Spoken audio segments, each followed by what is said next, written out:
Long before fast food and grocery aisles filled with endless choices, American kitchens were shaped by survival, creativity, and a little bit of frontier grit.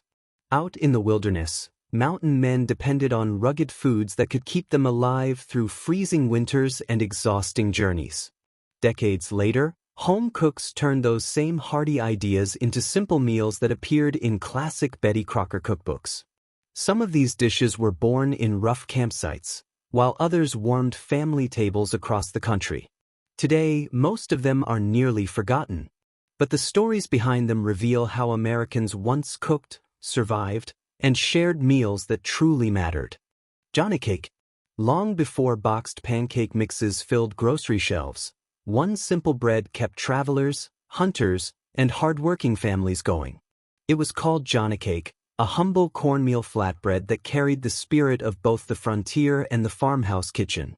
For mountain men roaming the American wilderness during the 18th and 19th centuries, food needed to be simple and reliable. Johnny cake answered that need perfectly. Made from little more than cornmeal, water, and sometimes a pinch of salt, the dough could be quickly mixed and cooked over an open fire. A hot skillet or a flat stone was all that was required. Within minutes, the result was a golden, crisp-edged cake that could fill a hungry stomach after a long day of travel. Corn was one of the most dependable crops in early America. It stored well, ground easily into meal, and provided energy when fresh foods were scarce.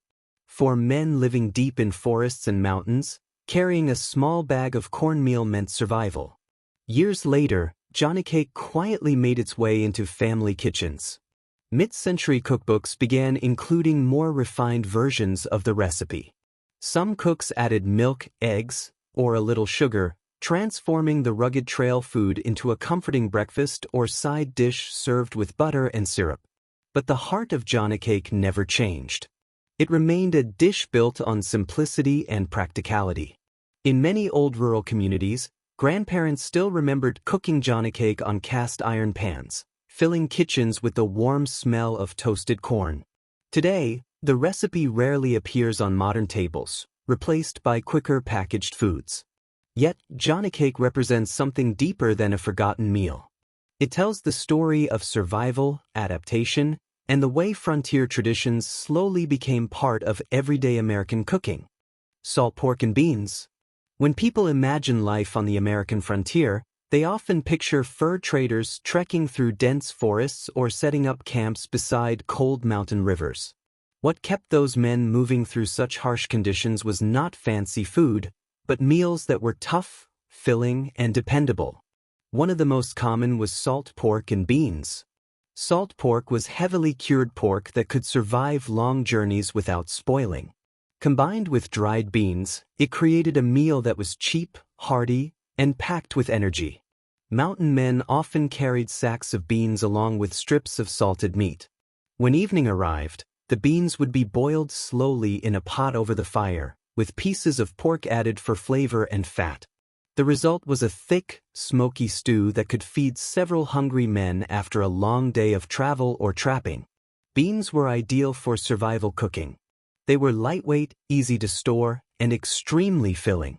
When cooked slowly with pork fat, they became rich and satisfying. By the early 20th century, this rugged meal had found its way into American home kitchens. Classic cookbooks began presenting baked bean recipes inspired by these earlier traditions. Home cooks added molasses, onions, or brown sugar, slowly baking the mixture until it became thick and sweet. Suddenly, a meal once cooked over campfires was appearing at family dinners, church gatherings, and backyard cookouts. Despite its humble beginnings, the dish carried a strong sense of comfort. The slow cooking, the rich aroma, and the hearty texture made it perfect for cold evenings. Today, canned beans have largely replaced the old slow-simmered versions.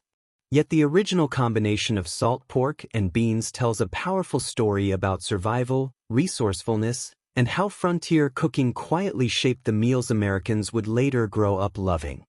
Skillet cornmeal mush. In the days when survival depended on simple ingredients and strong hands, one dish quietly appeared in both rough frontier camps and modest American kitchens. That dish was cornmeal mush, a humble meal that proved just how far a few basic ingredients could go. For mountain men traveling deep into forests and across rugged trails, carrying complicated foods was impossible. Cornmeal, however, was light, inexpensive, and incredibly versatile. With only water and a pot over a fire, it could be turned into a thick porridge known as cornmeal mush. The process was simple. Cornmeal was slowly stirred into boiling water until it thickened into a hearty mixture. While it might sound plain, the mush was warm, filling, and capable of restoring energy after a day of hunting or trekking through harsh terrain. But the real magic often happened the next morning. Leftover mush would harden overnight. Instead of throwing it away, cooks sliced it into thick pieces and fried the slices in a hot skillet. The outside became crispy and golden while the inside stayed soft and creamy. For many frontier travelers, this fried cornmeal mush was the perfect breakfast before another long day on the trail. As America moved into the 20th century, recipes like this began appearing in family cookbooks. Home cooks discovered that the same dish could be dressed up with milk, butter, or even syrup. Suddenly, a rugged survival food became a comforting breakfast served at kitchen tables. In many households, children woke up to the smell of cornmeal frying in cast iron pans, a reminder of simpler times. Today, cornmeal mush is rarely discussed outside of older cookbooks and family memories. Yet it represents something deeply rooted in American history. It shows how a meal born from necessity could travel from lonely mountain camps to warm family kitchens, carrying its story along the way. Campfire stewed rabbit. In the deep forests and rugged mountains of early America, survival often depended on what could be hunted that very day. Among the most common animals caught by frontier hunters was the rabbit. Small, quick, and plentiful across the wilderness, rabbits became a reliable source of meat for mountain men traveling far from settlements. After a long day of trapping or exploring unfamiliar land, a simple meal of stewed rabbit often waited beside the campfire. The process was practical and straightforward. Fresh rabbit meat would be cut into pieces and dropped into a cast iron pot filled with water. If supplies allowed, a handful of dried herbs, wild onions, or even a small pinch of salt might be added. Then the pot would sit over the fire, slowly simmering. As the meat cooked, the broth thickened and filled the cold evening air with a rich, comforting aroma. The slow cooking softened the tough wild meat, turning it into a warm, filling stew that could restore energy after exhausting days on the frontier. Rabbit meat was lean but surprisingly nourishing. For men living off the land, it provided protein without requiring heavy supplies or long preparation. Combined with a little cornmeal bread or roasted roots, it could create a complete meal in the middle of the wilderness. Decades later, similar stews began appearing in American cookbooks, including some mid-century household recipes inspired by older frontier traditions. Home cooks often replaced wild rabbit with chicken, but the cooking method stayed the same: slow simmering, simple ingredients, and deep, comforting flavor. These dishes reminded families of an earlier America, when food was closely connected to the land and survival depended on skill and patience. Today, rabbit stew rarely appears on everyday dinner tables. Yet its history tells a powerful story about how frontier hunters survived harsh landscapes and how their simple campfire meals quietly influenced the comforting dishes later found in family kitchens. Skillet hash. On the American frontier, wasting food was never an option. Every scrap mattered, and resourceful cooks learned how to turn small leftovers into meals that could feed tired travelers and hungry families. One of the most practical dishes to come from that mindset was the humble skillet hash. For mountain men living far from towns, meals were often unpredictable. Some days hunting brought plenty of meat, while other days offered very little.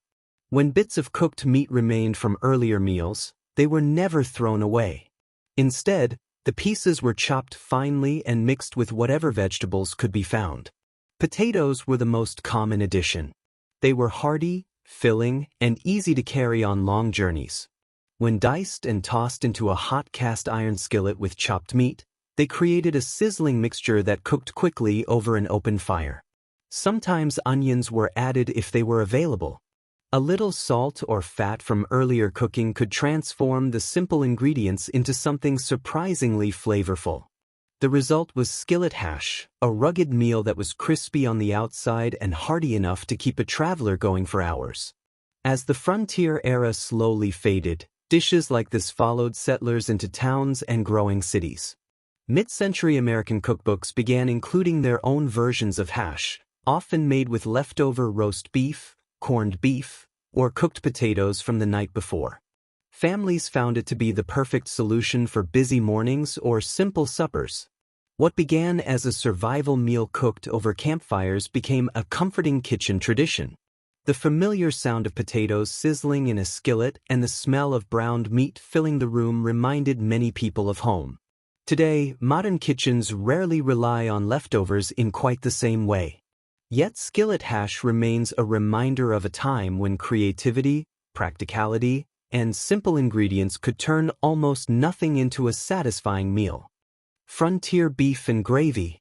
Life on the American frontier demanded strength and endurance. Days were long, travel was difficult, and the weather could turn harsh without warning. In such conditions, meals needed to be filling, warm, and packed with energy.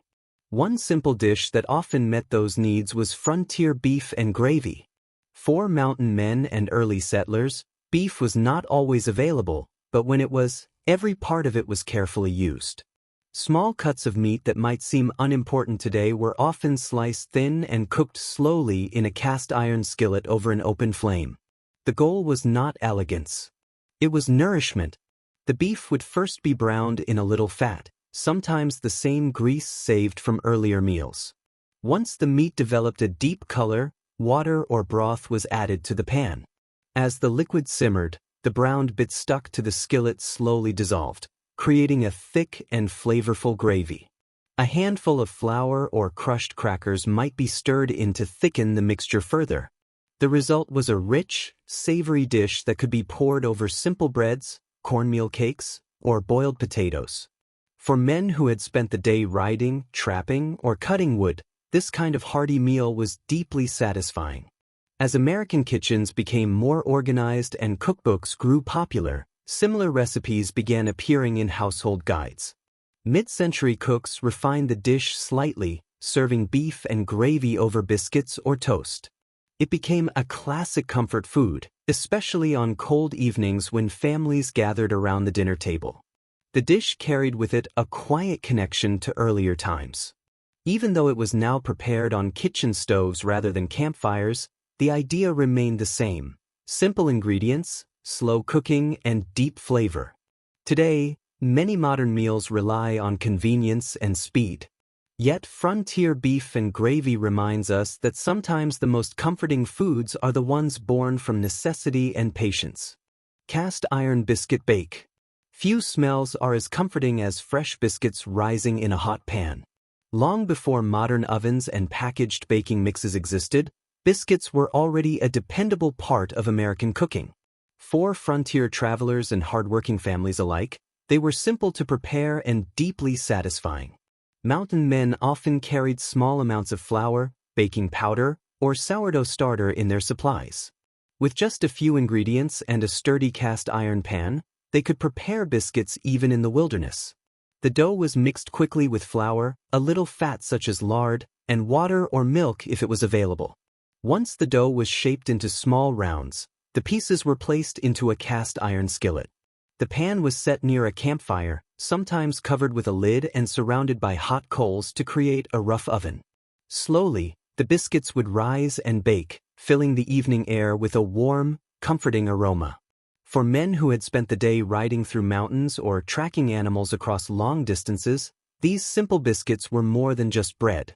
They were filling, portable, and perfect for soaking up stews, gravies, or melted butter. As American households became more settled, biscuits remained a favorite. By the mid-20th century, classic cookbooks began sharing recipes that looked surprisingly similar to the earlier frontier versions. The biggest difference was the setting. Instead of campfires and iron lids, biscuits were now baked in kitchen ovens. Families served them with breakfast, supper, or Sunday meals, often alongside gravy or homemade jam. Despite their popularity in earlier generations, traditional skillet biscuits have slowly faded from everyday cooking. Pre-packaged dough and fast bakery breads have taken their place. Still, the old cast-iron biscuit bake carries a quiet piece of American history. It reminds us of evenings around campfires, hard-working days on the frontier, and kitchens where simple bread brought comfort to the table. Dutch oven camp bread. On the frontier, bread was more than a comfort food. It was a necessity. For mountain men traveling through forests and rugged valleys, bread meant energy, warmth, and something dependable to eat when fresh food was scarce. One of the most trusted methods for making it was the Dutch oven. The Dutch oven was a heavy cast-iron pot with a tight lid, designed to sit directly over hot coals. It was one of the most valuable tools a traveler could carry. With it, almost anything could be cooked, but one of the most important foods it produced was simple camp bread. The ingredients were basic: flour, water, a little salt, and sometimes a bit of fat or lard if it was available.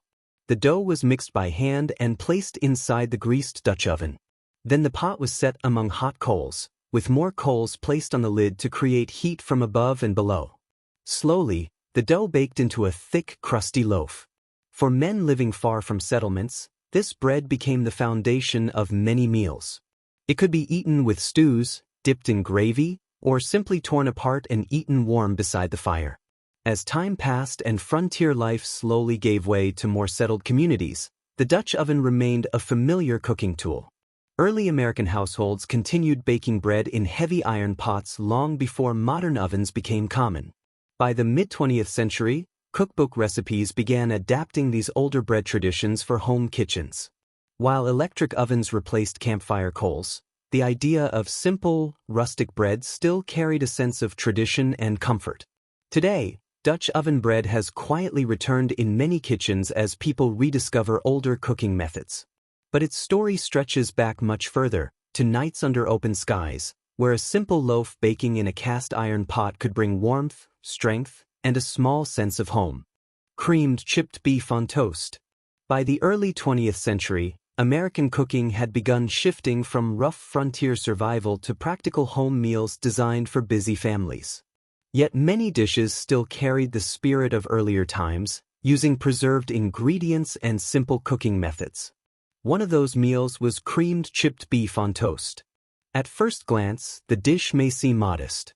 Thin slices of dried beef were gently heated in a creamy white sauce, then poured over toasted bread. But behind its simplicity was a long history tied to preservation and practicality. Dried beef had been used for generations. Long before refrigeration became common, curing and drying meat was one of the most reliable ways to prevent spoilage. Frontier travelers often carried preserved meat because it could last for weeks without going bad. By the mid-1900s, this preserved meat had become widely available in grocery stores, making it easy for home cooks to prepare quick meals. The recipe itself was straightforward. Butter and flour were combined in a skillet to form a roux. Milk was slowly stirred in, creating a thick, smooth sauce. Strips of chipped beef were then added and gently heated until the salty meat blended with the creamy gravy. Finally, the mixture was poured generously over crisp slices of toast. The dish became especially popular during the 1940s and 1950s, appearing in many family cookbooks and weekday dinner routines. It was affordable, quick to prepare, and surprisingly filling. For many households, it became a dependable comfort meal, especially on evenings when time and ingredients were limited. Today, creamed chipped beef rarely appears in modern recipe collections. Changing tastes and new convenience foods have pushed it aside. Yet the dish reflects a moment in American cooking history when preserved foods, simple techniques, and practical thinking shaped everyday meals that families quietly relied on. Skillet apple dumplings. After long days of work or travel, even the toughest frontier cooks sometimes craved something sweet. Sugar was often scarce in the wilderness, but apples were far more common. They grew well across many parts of early America and stored surprisingly well through the colder months. With a little creativity, they became the heart of one of the most comforting desserts of the era, skillet apple dumplings. For mountain travelers and early settlers, the recipe began with simple ingredients. Fresh apples were peeled and sliced, then wrapped in a basic dough made from flour, fat, and water. The dough did not need to be perfect. It only needed to hold together while cooking. The dumplings were placed inside a cast iron skillet or Dutch oven, sometimes sprinkled with a small amount of sugar or syrup if supplies allowed. A bit of water or apple juice was added to the pan, and the dish was slowly cooked over glowing coals. As the heat built, the dough softened and browned while the apples inside became tender and fragrant. The smell alone could lift tired spirits after a long day outdoors.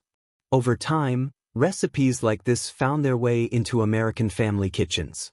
Mid-century cookbooks began including more polished versions of apple dumplings.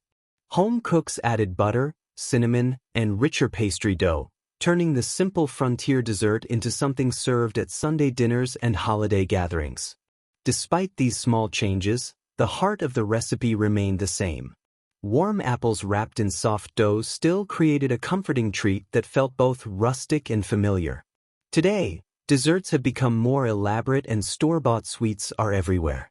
Yet the old skillet apple dumpling quietly reminds us of a time when even a simple apple and a bit of dough could bring warmth, sweetness, and a moment of rest after a hard day's work. From rugged mountains to cozy kitchens, these forgotten recipes carry the stories of survival, creativity, and family tradition. Mountain men relied on simple, hearty foods to keep going, while mid-century cooks adapted those ideas into comforting meals that warmed homes across America. Today, many of these dishes have nearly vanished, replaced by convenience and modern shortcuts, yet their history remains alive in every bite. By revisiting these recipes, we honor the resilience, resourcefulness, and nostalgia of those who came before us. Take a moment to bring one of these lost classics back to your table. You'll taste history itself.